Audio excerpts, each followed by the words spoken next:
une fois n'est pas coutume, et à la grande surprise générale, je vais citer Charles Maurras pour commencer. Peu de mots sont plus employés, peu de mots sont moins définis que celui-là. C'est ce qu'il faisait remarquer à propos de la notion de civilisation dans le chapitre dédié à cette notion dans Mes idées politiques, en 1937. La présentation d'aujourd'hui a pour but de clarifier cette notion, qui fait l'objet de définitions très diverses, souvent imprécises, mais qui soulèvent toujours des enjeux capitaux. Rien que dans l'actualité récente, il est possible de distinguer à peu près deux grands thèmes à propos desquels on évoque cette notion. Premièrement, les débats concernant le mariage pour tous, ses succédanés, GPA, PMA, et la bioéthique en général, où on parle de questions de civilisation, et se portant sur les relations internationales, l'identité nationale, et au carrefour de ces deux thèmes, le terrorisme. On va y revenir. Alors, le mot est utilisé pour la première fois en France au XVIIIe siècle par Turgot et Mirabeau, et il est d'un usage exclusivement singulier jusqu'au début du XIXe, et il désigne dans un premier temps le processus par lequel un peuple se civilise. Bon, tout bêtement. Mais il finit à partir du XIXe par désigner un état de développement d'une société à un moment donné. Et là, il passe au pluriel. On parle de civilisation avec un S. Donc, avec évidemment aussi un certain relativisme, on fait de moins en moins référence à la civilisation avec un grand C, et un peu plus aux civilisations au pluriel, chacune ayant sa spécificité. Cependant, à l'heure de la mondialisation que nous connaissons, qui voit l'expansion mondiale du mode de vie occidental, le concept ne semble plus aller de soi. Si nous allons vers une uniformisation planétaire des modes de vie, est-ce qu'on peut toujours parler de civilisation au pluriel ? Il ne resterait dans ce cas qu'une civilisation humaine, opposée à une barbarie au contour un peu flou. En fait, tout ce qui serait en marge de la mondialisation serait la barbarie. Cette distinction est faite un peu par Manuel Valls et Bernard Cazeneuve, qui parlent de civilisation humaine, mais pour l'opposer à la barbarie islamiste. On verra ce qu'il en découle tout à l'heure. Mais la mondialisation n'est pas un phénomène sans heurts, elle produit des conflits, elle rencontre des résistances, et contrairement à ce que pensaient certains, la chute du bloc de l'Est n'a pas sonné le glas de la civilisation, des civilisations au pluriel, comme le pensait Fukuyama par exemple, mais on parle chaque jour un peu plus du conflit de civilisation, voire du choc de civilisation, selon la fameuse expression de Huntington. Et dans le même temps, les débats provoqués par la loi Taubira et ses conséquences, au cours desquels on a parlé de part et d'autre d'enjeux de civilisation, je rappelle que Taubira elle-même appelait, rappelons-le, à un véritable changement de civilisation, donc c'est avancé, ces débats montrent que la question de la civilisation au singulier demeure ouverte. Alors, la question qu'on va se poser va être très simple. Quel sens revêt le concept de civilisation et quelle est la place que l'on doit lui donner dans notre combat politique? Alors, trois parties. Pour commencer, on va évoquer les différents sens du mot, pour ensuite nous concentrer sur celui qui intéresse le plus immédiatement notre doctrine, c'est-à-dire la civilisation comme un héritage, et évoquer finalement les conséquences politiques de notre conception de la civilisation, en la confrontant à la définition républicaine, aux usages, on va dire, faits récemment par le gouvernement socialiste. Alors pour commencer, de quoi parle-t-on? Donc j'ai dit, le terme civilisation pose problème. Il fait l'objet de différentes définitions, et le sens qu'on lui donne dépend souvent de l'usage qui en est fait et des motifs pour lesquels on l'invoque, ainsi que l'époque, évidemment, où il est utilisé. On va commencer par se pencher sur son histoire. Donc comme je l'ai dit, le terme sort à peu près de nulle part entre le XVIIe et le XVIIIe siècle. Il est formé à partir du mot « civilisé ». Alors, première chose qu'on peut noter, civilisation est formée sur la racine de mots comme kiwis, kiwitas, qui sont les noms latins pour citoyen et cité.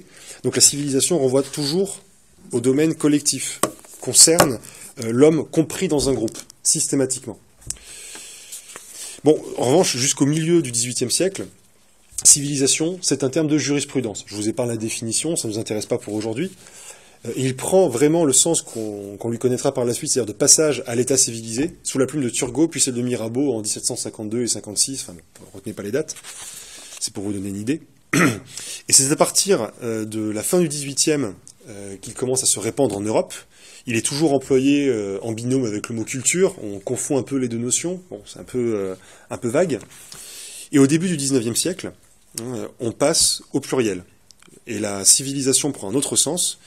Et je vais citer Fernand Braudel. Je ne sais pas si vous connaissez Fernand Braudel, c'est un historien français de l'école des Annales, qui a travaillé sur l'histoire économique et sociale, notamment celle du capitalisme en Europe et dans le monde. Et il a écrit un ouvrage qui s'appelle Grammaire des civilisations, où justement, il essaie de voir ce qui est le point commun entre les différentes civilisations présentes sur le globe. Et justement, il donne la définition que le mot a à ce moment précis. La civilisation, à partir du 19e siècle, c'est l'ensemble des caractères que présente la vie collective d'un groupe ou d'une époque. On va parler de la civilisation athénienne au 5e siècle, on va parler de la civilisation de la Renaissance, de la civilisation moderne, etc., etc. Il y a donc plusieurs civilisations. Donc l'idée du XVIIIe siècle d'une civilisation confondue avec le progrès en soi, qui serait réservée à une élite de peuple ou à une élite au sein d'un peuple, disparaît peu à peu face aux sciences sociales.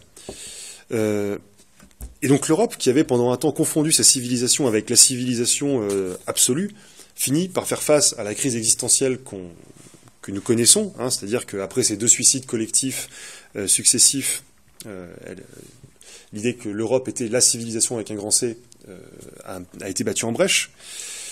Mais de nos jours, néanmoins, la notion est toujours invoquée. Elle est toujours invoquée sur la place publique, au singulier comme au pluriel, pour divers usages. Et elle continue de porter une très lourde charge de subjectivité et d'arbitraire. Comme le dit Jean Cazeneuve, donc rien à voir avec Bernard, le mot civilisation est la caractéristique de ceux qui emploient ce mot, qui en ont la conception. C'est le fameux rapport des Gréco-Romains envers les barbares. Il est évident que si vous commencez à dire qu'il y a une distinction entre la civilisation et la non-civilisation, vous vous mettez très rarement du côté de la non-civilisation. D'ailleurs, ça n'arrive jamais. Donc, c'est ce qui explique que le terme a été invoqué dans des contextes colonialistes, impérialistes. Voilà. Donc il y a toujours une grosse dimension arbitraire. Où est la limite entre le civilisé et le non-civilisé? Bon, on va s'y intéresser un petit peu. Donc, grosso modo, on peut classer les définitions du mot civilisation en 2 grandes familles. Premièrement, la civilisation peut désigner un processus, c'est-à-dire par lequel une entité devient civilisée. C'est-à-dire que la civilisation, c'est un stade idéal d'évolution matérielle, sociale et culturelle auquel tend l'humanité. Donc c'est un degré élevé de développement. Donc cette définition, elle suppose une chose, c'est qu'on se réfère à l'idée de progrès. C'est-à-dire que l'on se réfère à l'idée d'un progrès qui serait continu et bénéfique, et donc toutes les sociétés suivraient ce chemin à des vitesses différentes, et à un moment on atteindrait ce stade, et paf, on devient une civilisation. Ça participe d'une vision évolutionniste de l'histoire, on pourrait même dire d'une vision hegelienne, c'est-à-dire une vision dans laquelle l'histoire est celle d'un chemin effectué par l'homme vers l'émancipation. Hegel, la vision hegelienne de l'histoire, c'est ce qui c'est ce qui va influencer le marxisme, entre autres choses, ainsi que d'autres écoles. C'est-à-dire toutes les écoles qui vont voir, toutes les écoles progressistes, en fait. Et donc, l'anthropologie traditionnelle, avec par exemple Taylor, dégageait 3 degrés d'évolution des sociétés, l'état sauvage, l'état barbare et l'état de civilisation, ce dernier étant celui d'un certain type élevé de culture. On peut lire cette conception de l'histoire en sens inverse. Par exemple, Oswald Spengler, qui a écrit Le déclin de l'Occident, ou de la civilisation occidentale, je ne sais plus exactement du titre exact. Pour lui, il est d'accord, effectivement, la civilisation est un stade de développement, mais c'est le moment où une culture devient sclérosée, la civilisation. Donc c'est le moment où commence la décadence. Alors, qu'on le voit d'un œil positif ou négatif, si on voit la civilisation comme un processus ou comme un stade du développement d'une société, ça implique qu'il y a des critères. C'est-à-dire à partir de quand on est civilisé ou pas. Donc, comment on peut définir, à quoi reconnaît-on qu'un peuple ou qu'une société est civilisée? Peut-on dégager des critères de civilisation? Donc, ça pose problème parce que selon les critères qu'on va choisir, vous allez avoir des peuples qui vont être à la fois archaïques et civilisé, ou alors vous allez avoir dans l'histoire d'un même peuple ou d'une même société des trous entre l'archaïsme et la civilisation. Donc parmi les critères possibles, celui qui est le plus souvent évoqué, c'est ce qu'on appelle le critère morphologique. Alors c'est tout simplement le degré de complexité. La différenciation entre les différents organes d'une société, entre ces différentes fonctions, la division du travail, selon son degré de développement, fait une civilisation, enfin différencie la civilisation de la barbarie. Une civilisation, ça dépasse toujours les stades, les cellules sociales élémentaires, comme par exemple la famille, la tribu, le clan. Donc on peut se demander, est-ce que donc la civilisation, la différence entre civilisation et barbarie est seulement quantitative, et surtout à partir de quel niveau de diversification, de complexité, passe-t-on de la barbarie à la civilisation? Donc en fait on se rend compte d'une chose, c'est que toute délimitation du passage de la barbarie à la civilisation dans une série évolutive continue reste arbitraire. La différence entre le civilisé et le non civilisé d'un point de vue purement quantitatif est purement arbitraire, donc ça ne marche pas. Alors on peut se dire que ce qui fait l'homme civilisé, ce sont des valeurs morales, des idéaux. Le problème, c'est que comme le fait remarquer Jean Cazeneuve, se demander si les valeurs sont des critères de civilisation, c'est déjà philosopher, d'une certaine manière. Certains postulent qu'un certain humanisme, avec des guillemets, suffirait à distinguer la civilisation de la barbarie. Ça ne règle absolument pas le problème, puisqu'il y a plusieurs variétés d'humanisme. Vous avez un humanisme athée, un humanisme chrétien, un humanisme marxiste, qui prétendent tous à une mission civilisatrice, bon, avec des résultats un petit peu différents, vous en conviendrez. Donc ça ne marche pas. En fait, considérer la civilisation comme un simple perfectionnement de la culture à partir d'un moment dans l'histoire est insuffisant. Parce que si je vous dis Rome, prenons l'exemple au hasard, il ne vous viendrait pas spontanément à l'idée de classer la civilisation romaine dans la case barbarie. Pourtant, je vous rappelle que Rome, c'est une société qui, d'une part, est esclavagiste, et dont l'un des divertissements les plus en vue, ce sont des combats à mort entre êtres humains, quand ils ne le jetaient pas directement l'être humain aux fauves. Voilà. Donc, on peut prendre un autre exemple. Dans l'Empire romain, dans le monde gréco-romain, l'avortement, qui aujourd'hui peut choque certaines personnes à raison, suscite des objections de conscience, était complètement autorisé jusqu'à l'époque sévérienne dans l'Empire romain, et Aristote, que personne ne traiterait de sauvage ou de barbare, le prône pour des raisons de régulation de la population dans les cités, dans ces politeias. Donc, est-ce que Rome était un peuple barbare? Non. Est-ce que Aristote était un sauvage? Non plus. C'est que l'enjeu pour définir ce qu'est une civilisation n'est pas moral. L'enjeu se trouve ailleurs. La civilisation, c'est pas juste une question de contenu. Alors, deuxième famille de définition, c'est considérer la civilisation comme un ensemble d'aspects de la vie sociale d'une société à un moment donné, sur une ère donnée. C'est la définition qu'on adopte le plus souvent dans les sciences sociales. Ce sont des aires de culture stables sur le long terme, marquées par quelques grands caractères qui leur sont propres. Bon, par exemple, la civilisation européenne, fondée sur,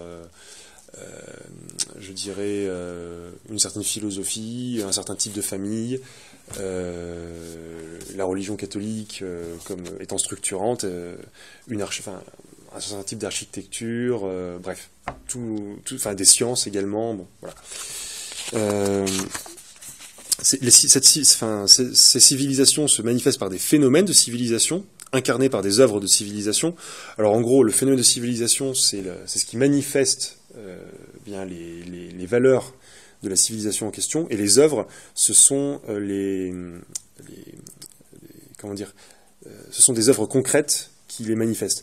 Par exemple, le maillage d'églises et de cathédrales en Europe, c'est une œuvre de civilisation qui témoigne du phénomène de civilisation christianisme. Voilà.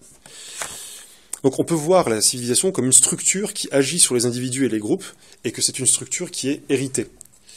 Pour l'anthropologue Marcel Mauss, la civilisation, c'est même, je cite, tout l'acquis humain. Tout l'acquis humain. Donc tous les aspects qui peuvent s'hériter dans une société. Donc, petit aparté sur ce sens de civilisation, sur justement la question du conflit de civilisation, sur laquelle j'aurai pas le temps de revenir en détail. À l'issue de la guerre froide, avec le triomphe de l'Ouest et donc de la civilisation moderne occidentale libérale, hein, fondée sur la technique et la démocratie libérale et le capitalisme, apparaissait comme inexorable à plusieurs penseurs, eh bien le triomphe de cette civilisation, et donc, pour résultat, la fin des civilisations au pluriel.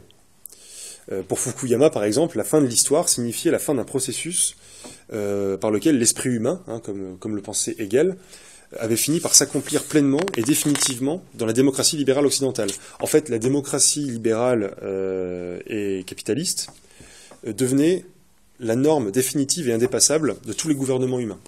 Donc en fait, ça voulait dire, à la fin de l'histoire, il y aura plus qu'une seule civilisation mondiale fondée sur ces principes-là. Cependant, d'autres ont noté la persistance des conflits dans un monde qui devait s'unifier.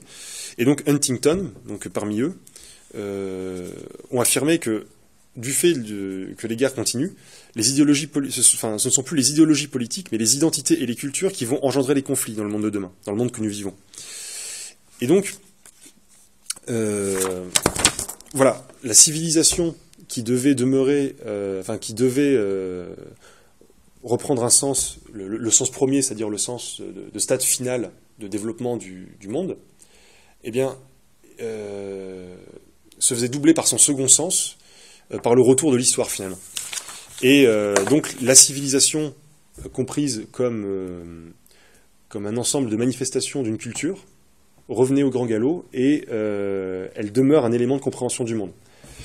Donc en somme, soit l'on considère que la civilisation est un stade de l'évolution du progrès humain, soit il s'agit d'une structure culturelle, hein, un tout complexe comprenant à la fois les sciences, les croyances, les arts, la morale, les lois, les coutumes, enfin tout ce qui est produit par l'homme en société. Et donc le contexte dans lequel on emploie l'une ou l'autre définition est déterminant. Et pour ce qui va suivre, nous allons nous insister sur la première définition, car c'est une définition qui nous semble englober la seconde. Les différentes aires culturelles identifiables, stables sur le long terme, développent toutes des modèles d'un stade idéal de développement à atteindre. Donc voyons en quoi, et là nous allons voir un petit peu ce que Maurras en disait, en quoi la définition maurassienne de la civilisation peut nous aider à y voir plus clair et à faire une espèce d'essai de synthèse entre ces deux définitions. Donc Maurras ironisait sur le vague de cette notion, hein, je cite, « On entend quelquefois par civilisation un état de mœurs adouci, on entend d'autres fois la facilité, la fréquence des relations entre les hommes, on imagine encore qu'être civilisé, c'est avoir des chemins de fer et causer par le téléphone. En d'autres cas, au minimum, cela consiste à ne pas manger ses semblables. » Donc on revient au constat de tout à l'heure. Mais en revanche, ce qu'il va essayer de faire, c'est de comparer ces deux ensembles de définitions et de dire quel est le point commun finalement. Qu'est-ce qui en ressort quand on confronte les deux. Et donc pour Maurras, ce point commun, le caractère commun de toute civilisation tient en un seul fait. Donc je cite, ça c'est une phrase très importante dans les écrits maurassiens. L'individu qui vient au monde dans une civilisation trouve incomparablement plus qu'il n'apporte. Une disproportion qu'il faut appeler infinie s'est établie entre la propre valeur de chaque individu et l'accumulation des valeurs au milieu desquelles il surgit. Donc, conséquence, la civilisation, en fait, c'est un capital transmis, matériel et moral. Donc là, on rejoint la définition de Marcel Mauss, hein, tout l'acquis de l'humain. Et donc, la tradition est inséparable de l'idée de civilisation. Une civilisation est faite de ce qui est fait pour durer. Monuments, mémoire collective, savoir, technique, mœurs. Quand un individu naît dans une civilisation, donc, il ne peut la rendre débitrice de lui-même. Puisque tout ce qu'il a reçu dépasse tout ce qu'il pourra donner. L'œuvre de sa vie, toute importante et grandiose qu'elle puisse être, aura dû s'appuyer sur tant d'acquis antérieurs accumulés depuis des siècles. Les premiers efforts... je vais prendre par exemple un autre exemple tiré on pourra prendre Jules César. Voilà, prenons Jules César. Il n'a pas rendu Rome débitrice de lui-même. Puisque pour réaliser ses conquêtes, pour réaliser son ascension, il s'est appuyé sur quoi? Il s'est appuyé sur des siècles d'expérience militaire romaine, il s'est appuyé sur des siècles de conquêtes précédentes, il s'est appuyé sur un capital économique, humain, technique, etc., qui a été élaboré au fil des siècles suivants. Des siècles précédents. Et donc, même si par la suite, la civilisation romaine l'a gardé dans son panthéon, en réalité, il demeurait tributaire de sa civilisation. Et c'est ce que Maurras, alors il prend d'autres exemples, je cite, « Quelques services que rend un individu à la communauté, il peut être vénéré par ses successeurs, c'est-à-dire rangé au nombre des communs bienfaiteurs de la race, mais au point du temps où nous sommes, il ne s'acquittera jamais envers les devanciers. Inventez le calcul différentiel ou le vaccin de la rage, soyez Claude Bernard, Copernic ou Marco Polo, jamais vous ne paierez ce que vous leur devez au premier laboureur, ni à celui qui fréta la première nef. » Donc vous voyez, il remonte encore plus loin que l'exemple que j'avais choisi, c'est-à-dire que nos ancêtres qui ont travaillé la terre, qui ont pris le risque de faire du commerce maritime ou je ne sais pas quelle autre activité, nous leur devons ce que nous leur devons est bien supérieur que ce que nous pourrons apporter en nous appuyant sur leur héritage. Donc, résultat, je poursuis la citation, le civilisé, parce qu'il est civilisé, a beaucoup plus d'obligations envers la société que celle-ci ne saurait en avoir jamais envers lui. Il a en d'autres termes bien plus de devoirs que de droits. Il ajoute plus loin, autour de l'homme civilisé, tout abonde. Il trouve des bâtiments plus anciens que lui et qui lui survivront. Tout est confectionné ou préparé d'avance pour le couvrir et répondre aux besoins inscrits soit dans sa chair, soit dans son âme. Donc plus la civilisation dans laquelle nous venons au monde est développée, dans tous les domaines, plus nous sommes insolvables par rapport à elle. Donc si nous partons de ce principe, tout le discours contemporain sur les droits de l'individu, sur la civilisation fondée sur le désir individuel, tout s'effondre. Parce qu'il n'y a plus aucune légitimité à des revendications fondées sur des droits abstraits. Puisque nous sommes redevables avant d'être débiteurs. Donc, que faire dans ce cas de la distinction entre la civilisation avec un grand C et les civilisations au pluriel? Alors, pour Maurras, c'est une erreur de langage. Dans ce cas ou dans l'autre, nous ne parlons pas de la même chose. Autre citation. Il y a en Chine, dit-il, une civilisation, c'est-à-dire un capital matériel et moral que l'on se transmet. Il y a des industries, des arts, des sciences, des mœurs. Il y a des richesses, des monuments, des doctrines, des opinions, des qualités acquises favorables à la vie de l'être humain. Même phénomène aux Indes, au Pérou, si on le veut, à certains égards au fond de l'Afrique, où se fondèrent des royautés puissantes, et jusque dans les îles de l'Océanie. Ce qui est exceptionnel sur la planète, ce n'est peut-être pas un certain degré de civilisation, mais plutôt une certaine sauvagerie. L'homme est conservateur, accumulateur, capitalisateur et traditionniste d'instinct. Quelque développées que soient pourtant ces différentes civilisations, elles ne sont pas à proprement dire la civilisation. Donc là déjà, je fais une petite parenthèse pour tous ceux qui reprochent à Maurras d'être un xénophobe. Voilà, enfin, quand on lit ça, on comprend que ça ne tient pas la route. Et ce qui est assez intéressant, c'est que, en fait, ce qu'il souligne, c'est que ce qui est exceptionnel, c'est de tomber sur la sauvagerie pure. Parce que même et c'est ce que l'anthropologie universitaire a fini par trouver, c'est-à-dire que même dans des tribus qui peuvent nous paraître, dans des tribus, je sais pas moi, d'Amazonie, qui sont de très petites structures, on trouve des structures mentales très anciennes, des mythes très anciens, et des structures des ordres finalement, qui sont très développés. Et donc, qu'entendre par civilisation avec un grand C, de ce point de vue, eh bien, Maurras part d'un constat, le constat qu'on a un peu esquissé tout à l'heure, c'est que les critères matériels sont insuffisants pour caractériser la civilisation. Je le cite, « Le merveilleux, le sublime, le grandiose ou l'énorme, tout ce qui dépend de la quantité ou du nombre des éléments utilisés, ne peut promettre à l'avidité de l'homme que déception. Une colonne de 100 pieds peut être haussée de 100 autres pieds, qui eux-mêmes peuvent être multipliés de même manière. Qu'est-ce donc que ce progrès tout matériel ? Oui, le désir grandira toujours, et avec lui la peine, le déboire et l'inquiétude. Les civilisations, en imposant la dette à l'homme, ne lui promettront cependant qu'une course absurde et sans fin, jusqu'à ce qu'il éprouve le sentiment de l'infinie vanité de tout. Donc, la civilisation ne dépend pas d'un degré de complexité, ou de la présence de villes et de leur taille, ou du développement technique. Sur le développement technique, les débats autour de la bioéthique montrent que ce n'est pas un critère pour définir ce qui est barbare ou civilisé. Puisque l'avortement de masse, la GPA, donc les mères porteuses, peuvent être considérées comme monstrueux, mais ne sont pas pensables sans un certain savoir-faire technique extrêmement poussé. Donc c'est pas le fait de construire des gratte-ciel de je ne sais pas combien de mètres de haut, ou d'être capable de décoder le génome qui fait d'une société une société civilisée. C'était pas non plus la maîtrise de l'écriture, hein, puisque la civilisation celte, par exemple, ne connaissait pas l'écriture, pas plus que la civilisation aztèque. Donc le problème n'est pas quantitatif, ou du moins l'essentiel n'est pas là. Le bien n'est pas dans les manifestations matérielles d'une civilisation, mais dans ce que Maurras appelle l'ordre des choses. La civilisation ne tenant pas de la quantité, mais de la qualité. Donc, pour développer ça, Maurras prend l'exemple de la civilisation grecque, qui, selon lui, est celle qui a le mieux compris l'importance de la question de l'ordre dans tout. Alors je cite, « Les moralistes de la Grèce enseignèrent que le bonheur ne tient pas à l'infinité des éléments que l'on s'approprie, ni non plus à l'avare sécheresse d'une âme qui se retranche et veut s'isoler.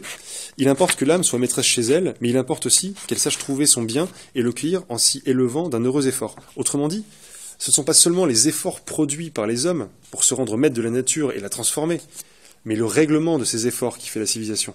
La civilisation réside dans les limites qu'elle impose à son propre développement. » Donc, c'est ça qui est important à retenir. La civilisation est un ordre.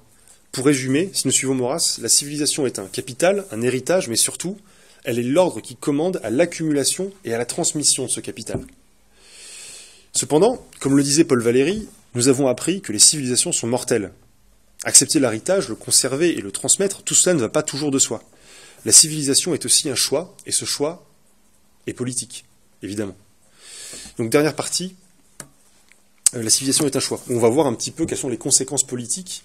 Elle est un choix, je précise, j'en vois certains qui hochent la tête, elle n'est pas un choix dans le sens où on choisit son héritage, elle est un choix dans le sens où on choisit de se l'approprier et de le transmettre.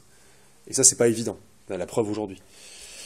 Donc, on va voir un peu les conséquences de cette conception de la civilisation, opposée à la conception, on va dire, droit de l'homiste, pour faire simple. Donc, la civilisation est un ordre qui est hérité, et qui règle le développement d'un héritage et de sa transmission. Cependant, cet ordre dépend également de choix politiques, et c'est pour cela qu'il est capital dans notre combat. Concevoir la civilisation comme nous la concevons, c'est partir du postulat que nous sommes tributaires de la cité, avec un grand C. Cité dans laquelle nous entrons par notre naissance, ce qui implique une masse de devoirs bien supérieure à celle de nos droits. Ainsi, toute revendication au nom de droit au pluriel, et non pas au nom du droit éventuellement, tout ça est bien fragile. Comme le disait Nicolas Gomez de Villa, l'homme cultivé a le devoir d'être intolérant. Il n'empêche que nous vivons sous un régime individualiste, plaçant l'individu au-dessus du groupe. La question de la famille est à ce titre révélatrice. C'est bien un enjeu de civilisation, puisque tout ensemble humain, quelle que soit sa taille, repose sur des cellules familiales. Mais l'idée que la défense de la famille traditionnelle est celle de la civilisation occidentale n'est pas évidente. En effet, le type de famille que nous défendons n'est pas universel, même si la famille, comme lieu d'éducation et de socialisation, est universelle.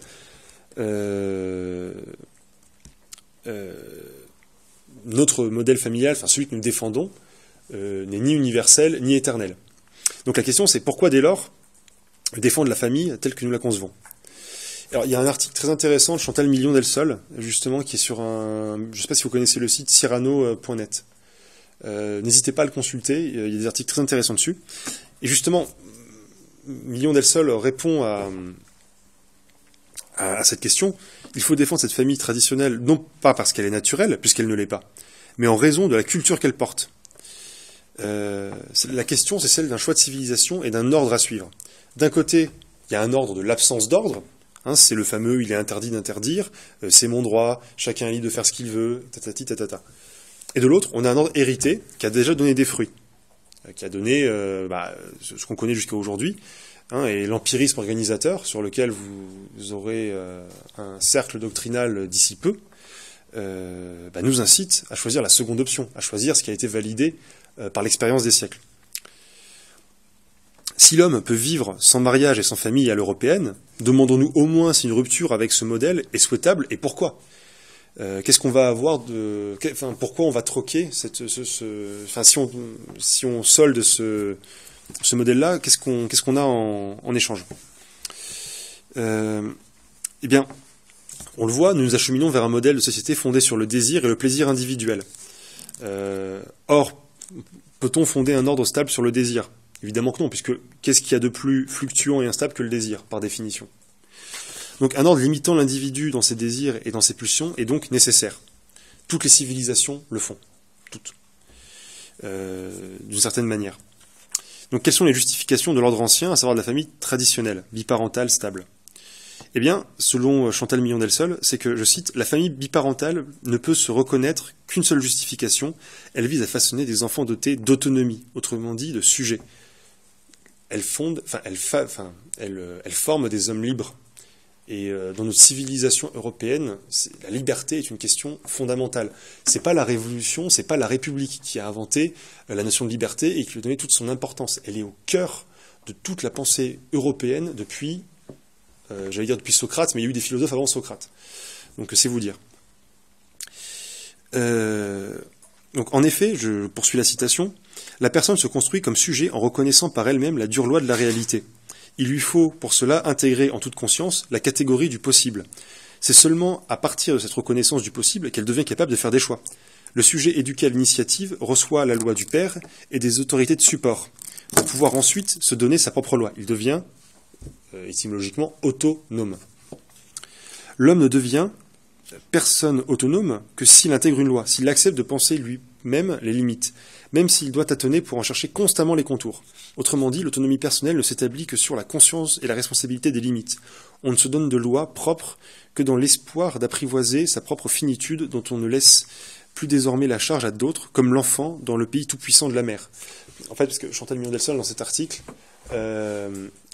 compare notre modèle traditionnel au modèle matriarcal, où en fait le père est absent, où le plaisir est sacralisé, et où finalement, il n'y a pas de figure paternelle.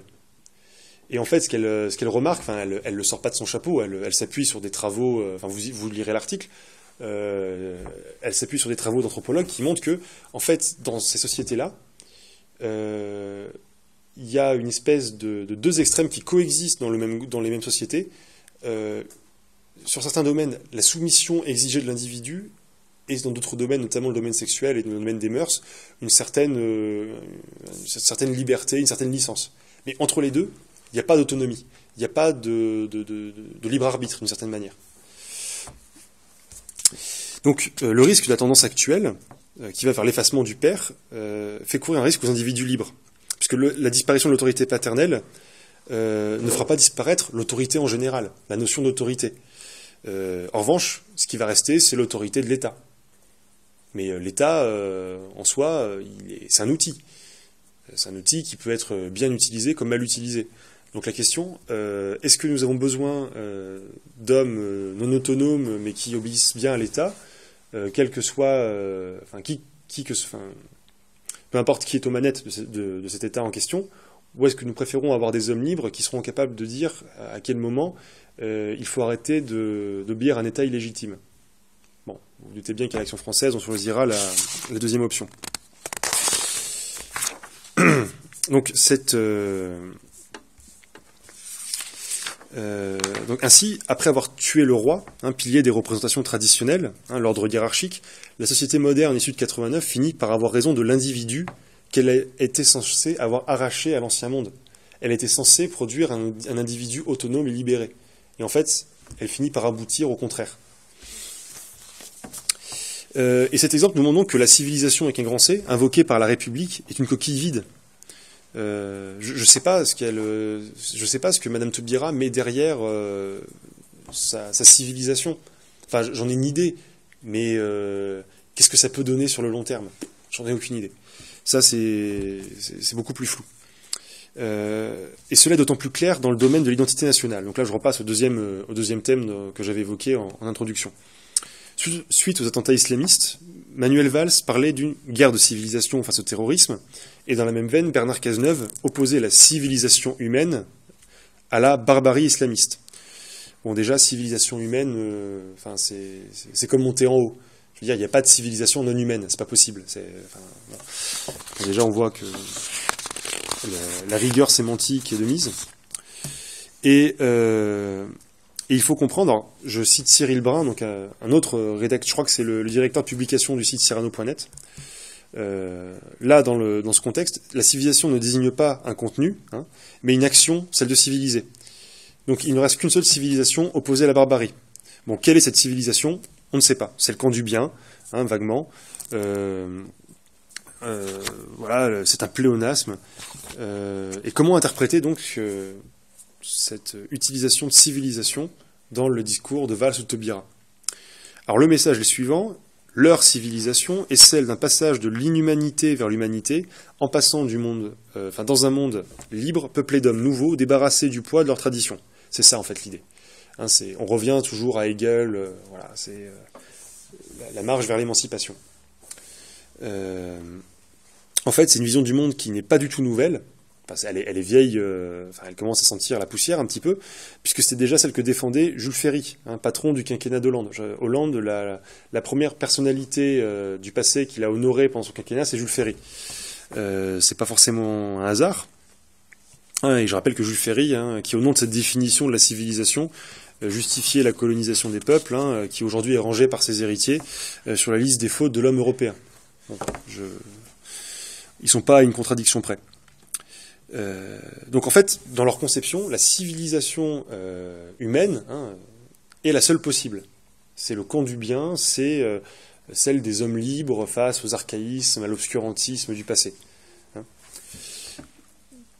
Et donc Cyril Brun ajoute, je cite, « Le rêve d'une civilisation unique, cette utopie récurrente de l'international socialiste qui nous renvoie 150 ans en arrière, la vision même du monde et de la civilisation prônée par l'idéologie socialiste du changement n'est en effet qu'un immense recul. Avec une telle pensée, nous revenons au mythe de l'Occident civilisateur, de la hiérarchie des civilisations et de la civilisation à apporter au bon sauvage. » Alors nous ajouterons que bien pire que cela, c'est-à-dire que, bon, c'est déjà dommage, mais pire que cela, ce rêve est en totale contradiction avec ce qui est véritablement une civilisation. Une civilisation s'hérite. Elle peut s'adapter, elle peut évoluer, mais on ne peut pas la faire surgir du néant, en niant le passé. Le passé qui d'ailleurs est complètement ignoré dans le cadre des agressions djihadistes.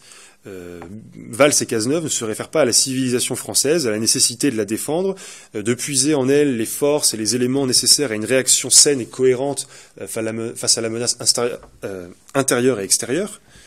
Non, ils invoquent une civilisation humaine, et ils se réfugient donc dans le verbeux, comme d'habitude. Les seuls critères de civilisation de cette définition socialiste, si on veut, de la civilisation, ce sont des critères moraux fondés sur des principes abstraits. Voilà. Donc ça repose sur absolument rien, et surtout c'est fondé ex nihilo. Or, par définition, une civilisation, ça ne peut pas se créer à partir de rien. Donc c'est un non-sens. Puisque le véritable critère de la civilisation, c'est le bien commun des individus et des groupes sur le temps long. Voilà. Alors, pour finir, notons que, alors même que nos dirigeants invoquent une civilisation humaine, de nouveaux termes sont apparus dans le langage médiatique et politique ces dernières années, qui traduisent une réalité contraire, négative. On parle de néo-barbarie, de nouveaux barbares, de sauvageons, etc. C'est un champ lexical qui n'est pas anodin, qui renvoie à l'opposé de ce qui est censé être la civilisation. Et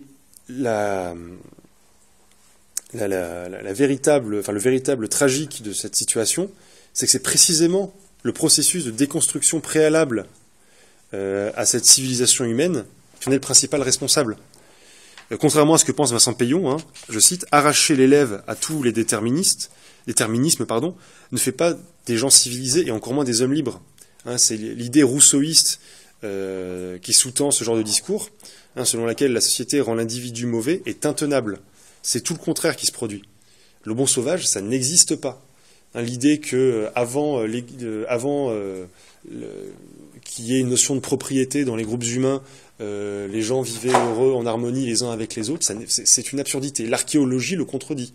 On a je fais une petite parenthèse, on a des sites préhistoriques qui préexistent à l'établissement de villages agricoles avec la notion de propriété, et où on a des charniers abominables. Donc, l'homme est homicide parce qu'il est ce qu'il est. Voilà, c'est tout. Donc le bon sauvage n'existe pas. Et justement, ce ne sont pas les déterminismes qui nous empêchent de devenir libres. Au contraire, se conformer à une civilisation, accepter son héritage, c'est le premier pas vers la liberté. Parce que c'est à partir du moment où on l'a assimilé qu'on peut commencer à voir ce qu'il faut éventuellement modifier, ce qu'il faut adapter, ce qu'il faut mettre au goût du jour. Mais on ne peut pas fonder des hommes libres sur la négation de nos racines. Et c'est ce qui fait qu'aujourd'hui, on a justement les nouveaux sauvages. Des gens qui refusent, qui refusent la France, qui refusent l'État, parce qu'ils n'ont pas de verticalité, ils n'ont pas la notion d'ordre qui est censée passer par l'intégration d'une identité, finalement. Donc, c'est l'heure de conclure. Donc, je le résume, la civilisation peut désigner un stade de développement d'une société, ou l'ensemble des manifestations matérielles et morales d'une société à un moment donné sur une ère donnée. Et à la croisée de ces deux définitions, nous avons vu que la civilisation est avant tout un héritage face auquel ses membres sont insolvables. Je recite Fernand Braudel, c'est une continuité qui, lorsqu'elle change, s'incorpore de valeurs anciennes qui survivent à travers elle et restent sa substance. Donc cette conception de la civilisation, à rebours de la fiction de la civilisation humaine proposée par la République, fondée sur l'individu atomisé et déraciné des Lumières, implique que la défense de notre civilisation n'est pas une réaction crispée, mais un choix politique positif, affirmatif, optant pour le bien commun des Français, du présent et de ceux de l'avenir, pour ce qui a été forgé et éprouvé par les siècles. C'est le sens de l'empirisme organisateur. C'est ça. C'est toujours faire le choix de ce qui a été attesté par les siècles. Ce qui a fonctionné sur 30 siècles fonctionnera pour 30 siècles à venir, même s'il y a des modifications. Ce qu'on n'a jamais essayé, bon, en général, si ça n'a jamais été essayé auparavant, c'est que ça ne donnera pas forcément de fruits. Et donc, en guise d'ouverture, je vous rappelle que quand on est civilisé, on honore ses morts, ces morts qui gouvernent les vivants, comme le disait Barès, et puisque nous leur devons précisément de nous avoir permis, par leur vie ou leur sacrifice, de bénéficier de notre héritage, je vous donne rendez-vous demain. Voilà.